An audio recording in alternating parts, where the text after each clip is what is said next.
celebrating the life of Kobe Bryant. We didn't run. We played through all that stuff, and we got our championships, and we did it the right way. God, I love you guys. What can I say? Mamba out.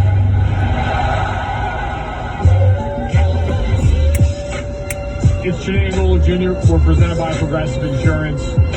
Mike Golick Jr., Jason Fitz hanging out with us here for the hour. You can catch him as co-host of Spain and Fitz, 7 to 9 Eastern, right after us, our neighbors to the north, every Monday through Friday around here. You can also catch Stephen A. Smith going beyond the headlines, one-of-a-kind segments, hot takes, all these can't-miss ideas, baby Stephen A., which is the only sell you should need. Shaq even joined Stephen A. today, actually, to share his thoughts on the passing of Kobe Bryant there. So, again, access you're not going to get many places because this is Stephen A. Smith, the guy who is as well-respected as anyone you're going to have. So check out Stephen A.'s World on ESPN+. Go to ESPNplus.com. You can also catch us every day, 4 to 7 p.m. Eastern, there as well. As everyone remembers Kobe Bryant. Jason, I think it's, for me, interesting to look back because obviously this shocked everybody. It rocked a lot of people's worlds.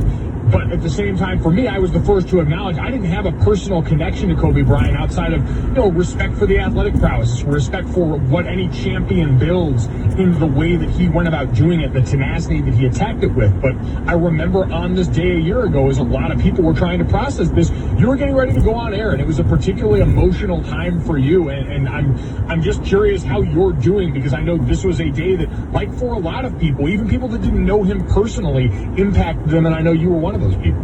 Yeah, I'll never forget where I was, and when I saw the news, how hard it hit me. Trying to sit on air the next day, really had an emotional breakdown. Frankly, and I think what hit me through all of it is we become so used to being fans of teams for so many of us. And there's this moment where we remember that fan is short for fanatic, right? Like it associates not just your fandom for whether a player or a team, associates not just with the moment you're in, but the biggest moments of your life and different memories of your life. And I had so many memories around the Lakers. A lot of people don't realize this. Everybody knows my Raiders fandom. I was as big a Lakers fan growing up as I am a Raiders fan. And over the years that died down for me because I didn't have the energy to put in two places at that level, but so much Kobe association for me, where I remember where I was when this happened and that happened and different shots, and really the Kobe story is an entire moment for me. Like, Mamba mentality meant something to me. Like, as obsessed as I became with certain things in my careers and trying to accomplish certain levels of what I hoped would be greatness. I mean, I looked at Kobe, and you see the way that he fought for things like that related to me. So I had what felt like this strange connection with somebody that I'd never met. So his passing hit me on a very personal level. And for so many years of my life, I was that person that laughed at people, that were struck so hard by loss for someone they never met. I didn't understand it. Well, you never met this celebrity once it mattered.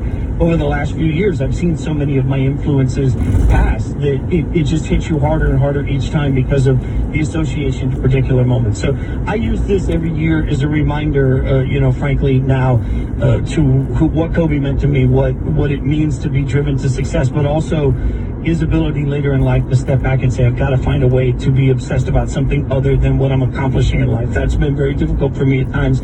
So for me, that's what hits, and that's what I'm going to try to do every year on the anniversary of his death, is take a moment, step back, and appreciate what I have, but also appreciate things in life other than just what I'm trying to accomplish, which is not easy for me to do, and that comes from Kobe.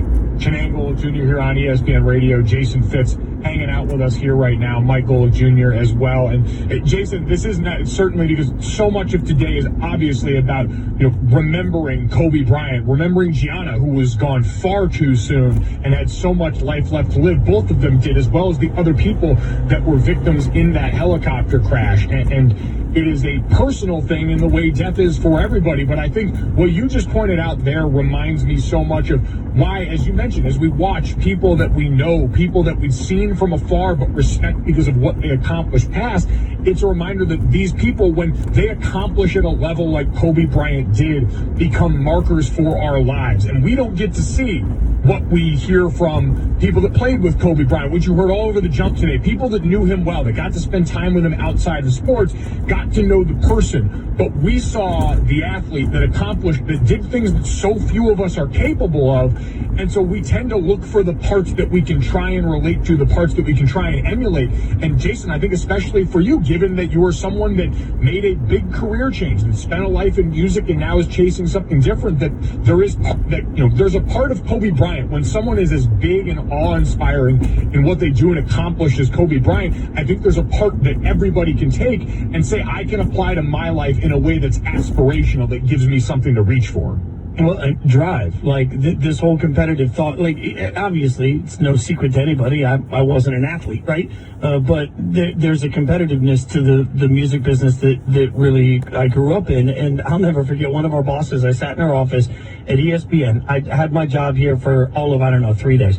I didn't even have furniture in my apartment. I sat in her office and I was like, okay, I've got all these ideas. I want to try and do this and this and this and this. And she said at the time, hey, why don't you just take a deep breath, relax, and appreciate, hey, I got here. And that's just never been part of how I work. And I always looked at Kobe, and I remember in his rookie year when he played terribly in the playoffs, and that's the one thing that always sticks in my mind is that he played terribly in the playoffs, never ran from it, came back the next year, was like, yeah, I realized I have things to work on. And I kept thinking it through his success, like, we have to remember that nothing was given to him. Whatever talents he had, everything was earned. And so you apply all of these lessons to it, and I think that's what really can relate for everybody. Everybody has that moment where they want to try and find an extra gear, an extra drive, an extra, push to be better than everybody in that moment, in a sense of working hard. And that's what it all meant. So I think that's the relationship that so many Kobe fans have. It's not about the trophies. It's about the work that went into getting them. That you look at it and say, man, if he can do it, I can do it. And there's a real relatability to it. I think that's an important thing to remember, is